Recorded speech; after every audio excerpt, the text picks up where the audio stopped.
Sobat Ceria yang sehat dan berbahagia selalu, apa kabar? Kali ini kita kembali lagi dalam rubrik yang sangat menarik di pengelolaan jaringan dokumentasi dan informasi hukum KPU Provinsi Jawa Tengah, rubrik Bincang Hukum. Bersama-sama kita telah hadir Pak Paulus, Ketua Divisi Perencanaan dan Data Informasi KPU Provinsi Jawa Tengah, Sobat Ceria. Pak Paulus, apa kabar Pak? Kabar baik, sehat.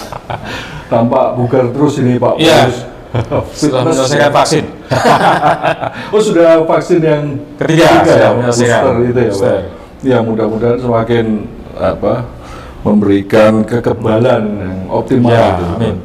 Pak Paulus, dan jadi seluruh KPU Provinsi Jawa Tengah sudah melakukan vaksin ketiga ini Pak ya? Sudah, jadi kita melakukan vaksin ketiga ikut anjuran pemerintah. Baik Pak Paulus yang selalu tampak energik ini. Pak Paulus, sebagaimana kita ketahui Pak, Senin 24 Januari 2022 kemarin ada satu peristiwa, sebuah rapat kerja dan rapat dengar pendapat Pak ya, kalau tajuknya, antara DPR RI, Kementerian Dalam Negeri, kemudian KPU, 3 penyelenggara pemilu Pak ya, KPU, Bawaslu dan DKPP. Nah, di dalamnya pasti ada hasil atau kesimpulannya ya Pak. Kira-kira agar Sobat JDH tahu Pak Paul, kesimpulannya apa saja Pak Paul dalam rapat kerja dan rapat dengar pendapat itu, kemudian maknanya sestrategis apa Pak untuk penyelenggara pemilu, khususnya Komisi Pemilihan Umum Pak? Ya, terima kasih Pak Dewo ya.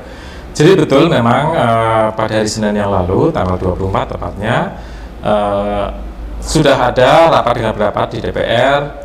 Dan salah satu putusan yang cukup melegakan kita adalah disepakatinya tanggal dan hari pemungutan suara, baik untuk pemilu legislatif dan presiden, serta pemilihan pilkada serentak 2024, di mana pemerintah, DPR, dan penyelenggara pemilu sepakat bahwa pelaksanaan pemungutan suara untuk pemilu legislatif dan presiden jatuh pada tanggal 14 Februari 2024, sedangkan pilkada serentak 27 November 2024. Ini tentu melegakan, karena kalau kita berbicara mengenai tahapan dan perencanaan semua pemilihan, semua harus berpatok pertama adalah pada hari H pemungutan suaranya dulu.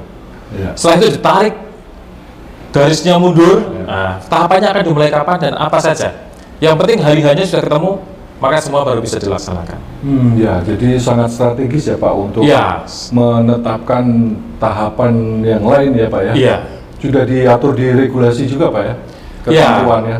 Ya, terkait dengan tahapan, memang ketentuannya adalah setelah ditetapkan hari H yang akan diikuti dengan keputusan KPU tentang hari H pemungutan suara.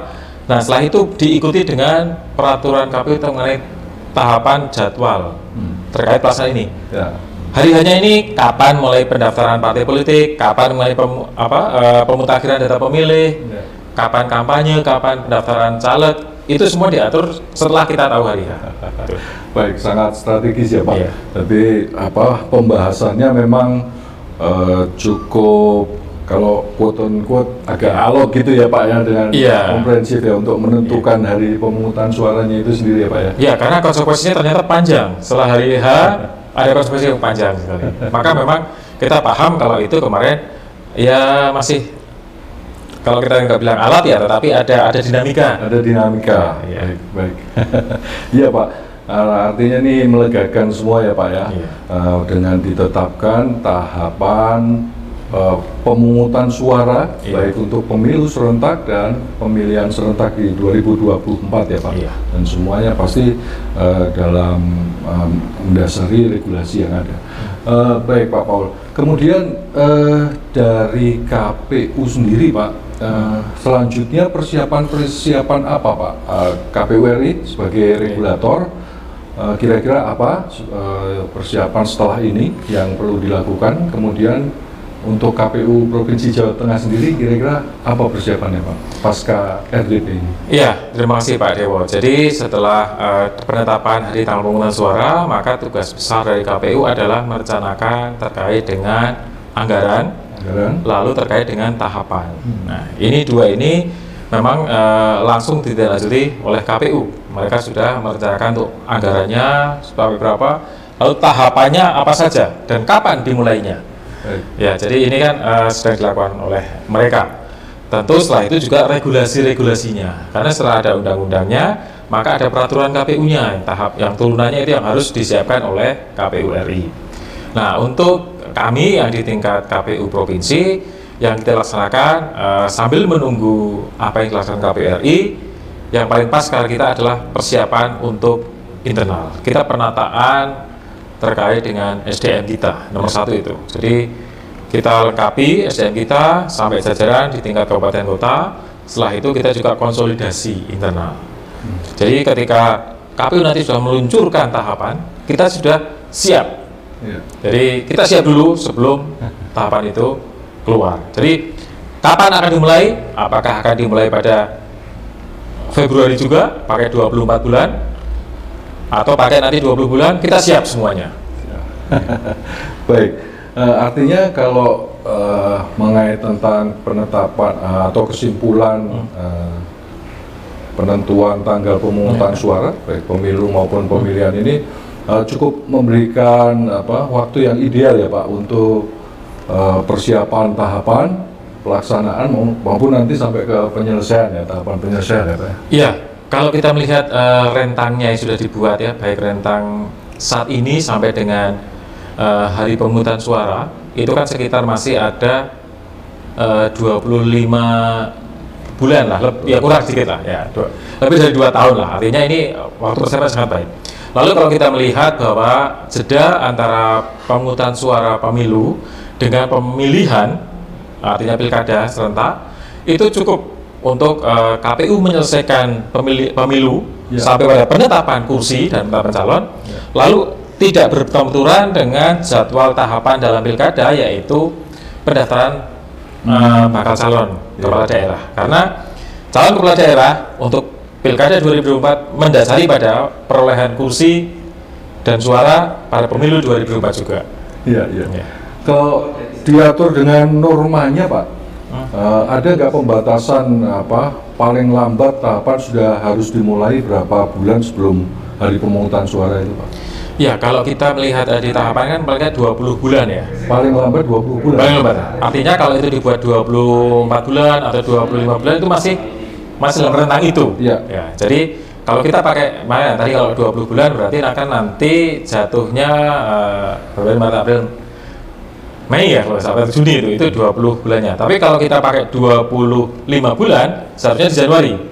Kalau 24 bulan nanti pas kalian Valentine Day, pas 14 Februari 2022 ini kita canangkan saja sebagai tahapan dimulainya tahapan. Itu juga masih memenuhi syarat. Iya. Artinya dengan penetapan atau kesimpulan RDP kemarin, di tahun 2022 ini sudah pasti tahapan harus dimulai Pak ya? Iya, bahkan kalau kita bicara persiapannya, tahap inti, tahap pelaksanaan yang harus kita siapkan juga di 2022 ini sudah masuk. Misalnya terkait dengan pendaftaran dan verifikasi partai politik, itu pasti di tahun 2022 ini. Jadi kita memang harus bersiap di tahun 2022 ini untuk melaksanakan kerja-kerja kepemiluan. Iya. Jadi pendaftaran dan verifikasi peserta pemilihnya tetap partai politik peserta pemilihnya di tahun ini ya Pak ya? Iya. Sudah dimulai di tahun ini ya? Iya. Pakai batas minim maksimal itu tadi, sekurang-kurangnya masih di tahun 2022 ini. Iya. Kemudian kalau seperti tahapan lainnya Pak, mungkin ada yang di 2022? Iya, Mas, 2022 kelihatannya masih di tahap, selain persiapan tadi ya, teknis terkait dengan pendaftaran politik, lalu penataan dapil ini juga nanti setelah itu juga kita mulai bersiapnya di sini, tapi penataannya kalau dihitung ya mungkin itu kan 18 bulan ya, 18 bulan atau 16 bulan itu nanti bisa masuk masih di 2023 nanti setelah itu ya masih. Tapi penataannya mulai dari sekarang. Setidaknya kita sudah menerima DAK 2 itu di tahun ini. DAK 2 ya? Ya, DAK 2 kita dari terima pemerintah dari pemerintah. Ya. Jadi itu tahap untuk penataan dapil sudah kita terima dari sekarang nanti. Iya, iya. Dapil bukannya sudah diatur di undang-undang, Pak ya? Ya, kalau untuk provinsi dan dapil untuk DPR RI dan DPRD provinsi dilakukan di undang-undang. Ya. Tetapi di kabupaten kota, dapil ada penataan dapil yang dilakukan oleh KPU dengan stakeholder. Jadi untuk DPRD Kabupaten DPRD kota. kabupaten dan kota ya? Ya. Di Jawa Tengah ini. Dan kita punya 35 kabupaten kota yang harus melakukan penataan dapil, tentu KPU provinsi akan melakukan supervisi dan monitoring dan pendampingan terhadap kawan-kawan kabupaten kota. Iya Pak, ya Pak. Artinya kalau kembali lagi ke awal tadi berarti ada di tahapan persiapan, ada program dan anggaran tadi Pak Paul ya. Kemudian ada kita masih menunggu penyusunan regulasi gitu ya. Dan sebelumnya ada apa? Persiapan BIMTEK itu mungkin Pak? Ya, terkait dengan pasti sebelum pelaksanaan suatu kegiatan kita akan melakukan BIMTEK dan rakor dengan teman-teman kabupaten kota, juga terutama rakor dengan stakeholder ya. Karena stakeholder kita selain partai politik, rekan pengawas juga dengan pemerintah masing-masing sesuai tingkatannya. Tentu ini kita laksanakan sebelum semua tahapan-tahapan ini berjalan. Kita awali dengan BIMTEK dan rakor. Ada peran serta masyarakat khususnya Sobat JDIH KPU Provinsi Jawa Tengah yang diharapkan dalam berperan di tahapan-tahapan ini, terutama di mungkin Pak, apakah penyusunan regulasi atau tadi penyusunan proses penyusunan dan penetapan dapil DPRD Kabupaten Kota mungkin Pak? Ya. Terkait dengan peran serta masyarakat, kalau saya melihat sangat penting ya Pak Dewa ya. Jadi masyarakat bisa berperan, memberi masukan terutama kepada KPU. Memang untuk penyusunan regulasi itu ranahnya KPU RI, tetapi masyarakat bisa memberi masukan karena ada kanal-kanal sekarang kan semua KPU suatu tingkatan punya media sosial, punya website yang bisa berinteraksi dengan masyarakat. Ya. Itu ada banyak masukan-masukan bisa disampaikan, nanti akan tersampaikan kepada KPU RI secara berjenjang melalui KPU provinsi nanti. Lalu untuk penataan dapil memang selama ini yang banyak berperan adalah rekan-rekan partai politik. Nah, karena mereka yang paling berkepentingan. Tetapi masyarakat tentu juga bisa memberi masukan. Nah, selama ini memang ini biasanya hanya NGO yang banyak memberi masukan, tetapi masyarakat secara umum kami mengharapkan untuk juga terlibat. Bagaimana dapil ini di kabupaten kota ya, kalau di provinsi kan dilakukan undang-undang, kita tidak bisa apa-apa. Tetapi di kabupaten kota ini menjadi penting untuk ditata apakah yang sekarang masih ideal, masih sesuai dengan 7 prinsip penataan dapil, ataukah memang ada perlu perubahan. Apalagi kalau di kabupaten kota tersebut ada perubahan komposisi penduduk di perkecamatannya, sehingga memang menjadi angkanya tidak ideal lagi, maka itu perlu ada penataan. Jadi ini dinamika yang memang harus berjalan nantinya. Lalu terkait dengan perencanaan, memang masyarakat bisa juga memberi masukan. Seperti kemarin kan sempat perdebatan mengenai apakah masa kampanye bisa dipersingkat atau tidak. Ya silakan masyarakat memberi masukan, tetapi memang kita harus kembali kepada regulasinya seperti apa. Jadi itu Pak Dewa. Penyusunan mekanisme atau prosedur penyusunan regulasi pemilu ini Pak untuk penyelenggara yang KPU itu mekanismenya apakah langsung di drafting kemudian bisa langsung ditetapkan oleh KPU sendiri atau ada mekanisme dengan lembaga lain Pak? Ya.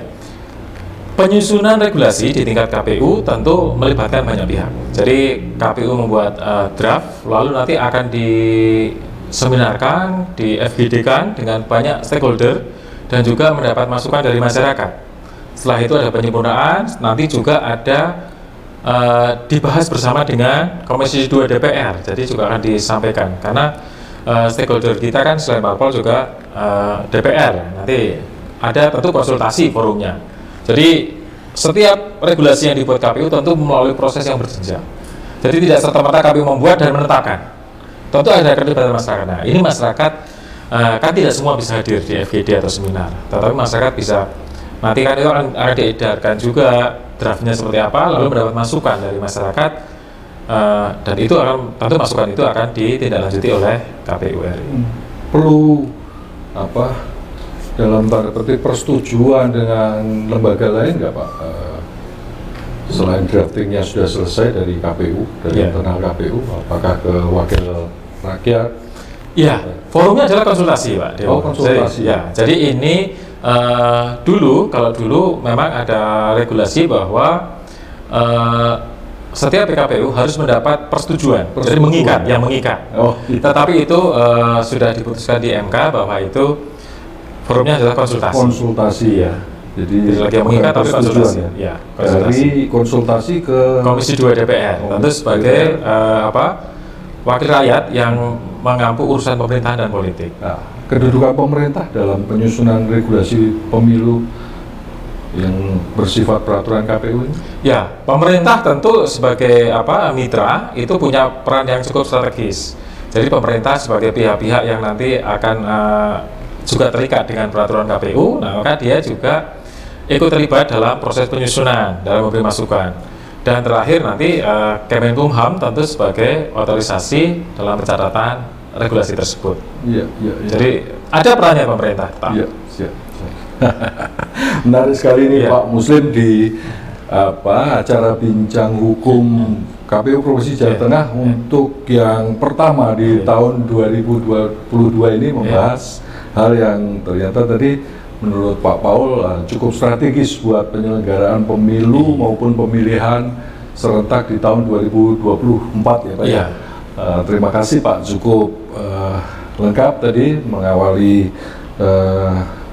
persiapan pemilu dan pemilihan serentak. Mungkin ada sebelum berakhir ada hal-hal yang ingin disampaikan Pak buat netizen, sobat JDIH, buat stakeholder maupun mungkin buat teman-teman penyelenggara. Ya, terima kasih Pak Dewo. Jadi terkait dengan sudah ditetapkannya hari H pemungutan suara, artinya ini tahapan sudah di depan mata. Artinya tidak bisa lagi kita masih berandai-andai kapan mau pemilu, bagaimana caranya. Undang-undang sudah ada, harinya sudah ada. Tahapan sudah di depan mata. Tinggal kita menunggu secara resmi PKPU terkait tahapan. Tetapi kita sudah tahu batas-batas maksimal dalam setiap tahapan bagi penyelenggara sudah tahu. Maka saya minta kepada semua jajaran penyelenggara sekarang bersiap diri. Konsentrasi pada tahapan untuk pemilu 2024. Lalu pada stakeholder kita, baik partai politik terutama, yang sudah di depan mata adalah pendaftaran dan verifikasi partai politik. Ini biasanya dari pengalaman sebelum-sebelumnya menjadi pekerjaan yang melelahkan bagi partai politik dan juga bagi penyelenggara. Maka teman-teman partai politik, kawan-kawan partai politik, saya harap juga sudah mulai merapikan dokumen terkait keanggotaan partai politik serta kepengurusan partai politik. Juga data yang banyak besar gitu ya Pak? Ya, itu data besar dan biasanya karena tumpang tindih, jadi bisa saja satu orang dicatat di 3 partai, 4 partai. Maka ini kepastian bahwa KTA itu masih terpelihara dengan baik, database-nya, dan juga bahwa kader yang dimasukkan adalah berbentuk kader yang sudah menjadi anggota. Jadi ini harus kita perhatikan. Juga kepengurusan menjadi penting untuk melihat apakah kepengurusan yang saya pegang sampai tingkat kecamatan adalah kepengurusan yang masih masa berlakunya masih hidup. Jangan-jangan aktif biasanya, tapi SK-nya ternyata sudah mati. Maka dicek lagi apakah ada batas akhir SK-nya atau masih tidak ada batas SK-nya, maka masih jalan gitu. Ini penting. Lalu status kantor. Jadi banyak kejadian bahwa kantor DPC atau DPD statusnya sudah tidak jelas lagi. Karena dulunya sewa, masa sewanya sudah habis. Nah, sekarang lupa lagi mengurus lagi. Maka tolong semua hal yang terkait dengan pendaftaran dan untuk verifikasi dipersiapkan jauh hari. Termasuk ke kepengurusan di tingkat kecamatan? Iya. Karena pengurusan kecamatan, sekretariat, SK-SK-nya itu. Lalu jangan lupa juga kepada masyarakat untuk terlibat aktif dengan peran kita masing-masing dalam pemilu ini. Baik sebagai penyelenggara atau Anda mau menjadi peserta atau menjadi masyarakat yang kritis terhadap pemilu. Adakah sistem informasi Pak nanti yang untuk mendukung khususnya di tahap pendaftaran dan verifikasi parpol? Ya, KPU sudah punya yang namanya SIPOL, Sistem Informasi Partai Politik. Nah, ini yang dioperasikan oleh rekan-rekan administrator dari masing-masing parpol. Nah, ini juga KPU nanti tentu ada penyempurnaan SIPOL. Jadi masing-masing parpol juga kita minta mempersiapkan terkait petugas yang akan ditunjuk untuk mengoperasikan SIPOL ini. Jadi penggunaan aplikasi teknologi informasi menjadi penting. Informasinya dengan SIPOL itu Pak ya? Iya, besok pendaftaran dengan SIPOL. Jadi SIPOL. Yang bisa di-print untuk diserahkan adalah print hasil dari SIPOL yang sudah di-submit nanti. Ya. Jadi, dan kekuatan pijakan regulasinya untuk penggunaan SIPOL di tahapan ini sudah mantap Pak ya? Iya. Ya tentu nanti kita melihat di PKPU terkait pendaftaran dan verifikasi parpol. Itu nanti kalau itu ditulis SIPOL, di SIPOL-nya diwajibkan itu wajib. Tetapi di undang-undang kita memang kita diberi kewenangan untuk menggunakan SIPOL, menggunakan informasi maksud saya. Gitu. Jadi untuk pendaftaran ya tentu SIPOL. Kita diberi kewenangan dalam undang-undang sebenarnya. Iya, iya. Diatur lebih lanjut dengan PKPU kan ya. Iya. Karena SIPOL itu selain juga mempermudah bagi teman-teman parpol, juga ini menjadi sarana untuk transparansi bagi teman-teman parpol. Siapa saja sih anggotanya, siapa sih pengurusnya. Iya, iya. Jadi di SIPOL itu bisa diakses nanti. Akses. Ya. Oleh pengawas juga bisa Pak? Ya, nanti pengawas tentu akan diberi akses kepada SIPOL. Iya, iya, iya. Sehingga dia juga pegang data siapa sih pengurusnya. Jangan-jangan pengurus yang tercatat di situ ternyata orangnya sudah nggak ada, sudah meninggal dunia, atau justru dia tidak merasa tahu menahu menjadi pengurus parpol.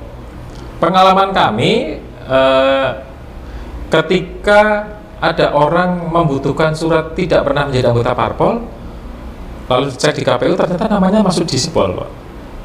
Artinya di anggota parpol atau malah di kepengurusan. Ini kan juga kasihan, itu kan pencatatan nama artinya. Maka dari awal masyarakat juga bisa ngecek nama saya masuk nggak ya? Kok saya merasa enggak kan berarti bisa memberikan keberatan. Bahwa nama saya kok dicatut ya masuk anggota parpol. Malah saya tidak merasa anggota parpol. Keberatannya ke partai politik yang bersangkutan. Ya tentu ya? Karena SIPOL itu yang menginput adalah partai politik, dia kepada partai politik yang bersangkutan. Bisa mempengaruhi ini Pak ya, untuk keperluan-keperluan lain ya. Misalnya mau jadi penyelenggara, mau jadi pegawai negeri sipil. Kalau kemarin kan kasusnya begitu. Teman-teman calon penyelenggara, loh kok namanya masuk di SIPOL, padahal dia nggak pernah merasa menjadi anggota atau pengurus malah. Iya. Baik, sudah banyak yang kita bincangkan dalam beberapa saat ini Pak Paul. Terima kasih Pak Paul. Terima kasih Pak. Semoga sehat selalu. Amin. Semoga sehat. Selalu sehat, siap menghadapi tahapan yang tadi disampaikan Pak Paul. Pasti sudah akan dilaksanakan di tahun ini Pak, tahun 2022. Baik, Sobat JDH, sudah kita ikuti bersama perbincangan tentang bagaimana keberlanjutan pasca kesimpulan rapat kerja dan rapat dengar pendapat DPR RI dengan penyelenggara pemilu dan pemerintah di 24 Januari 2021 yang lalu. Semoga ini bermanfaat, memberikan tambahan cakrawala kepada Sobat JDH, dan jangan lupa Sobat JDH juga bisa memberikan masukan, tanggapan maupun pertanyaan mungkin ya Pak, di channel YouTube JDIH KPU Provinsi Jawa Tengah maupun di medsos lain milik JDIH KPU Provinsi Jawa Tengah. Dan ya, ini akan lebih memberikan warna, masukan-masukan, tanggapan dan pertanyaan ini supaya pemilu dan pemilihan 2024 dapat terselenggara dengan baik dan berintegritas. Terima kasih, salam sehat selalu Sobat JDIH.